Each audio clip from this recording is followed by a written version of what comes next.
হুজুর জান্নাতের ভেতরে আবার শপিং মল থাকবে কেমনে? প্রশ্ন আসতে পারে না? সহিহ মুসলিমের বর্ণনা, ইন্না ফিল জান্নাতি লাসুকান, জান্নাতের ভেতরে বিশাল এক শপিং মল থাকবে। এটা বোধহয় আমাদের বসুন্ধরা শপিং কমপ্লেক্সের মতো হবে, যমুনা ফিউচার পার্ক। দুবাইতে যে একটা আছে বিশাল শপিং মল, মালয়েশিয়ার মিড ভ্যালি, এগুলোর মতো হবে মনে হয়। কত বিশাল যে শপিং মল হবে। সহিহ মুসলিমের বর্ণনা, প্রতি শুক্রবারে সব জায়গা থেকে বন বন করে মৌমাছির মতো জান্নাতীরা ওই শপিং মলে শপিং করতে আসবে। ইচ্ছে মতো দেদারসে পোশাক কিনবে, ইচ্ছে মতো শপিং করবে, টাকা দেয়া লাগবে না, ক্রেডিট কার্ড লাগবে না। সুবহানাল্লাহ পড়েন। ইচ্ছে মতো শপিং করবেন। দুনিয়াতে একটু কষ্ট করে হালাল উপার্জন করে খেয়ে যান। আল কানাআতু মিনাল ইসলাম, অল্পে খেয়ে তুষ্ট থাকার, আল্লাহ শুকরিয়া করা, এটার নামই ইসলাম।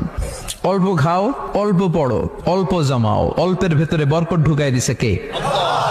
অনেকে দেখবেন অনেক খাই খাই নাই নাই করে, এটা যাদের স্বভাব তাদের কখনো বরকত হয় না। অল্প খাবেন, অল্প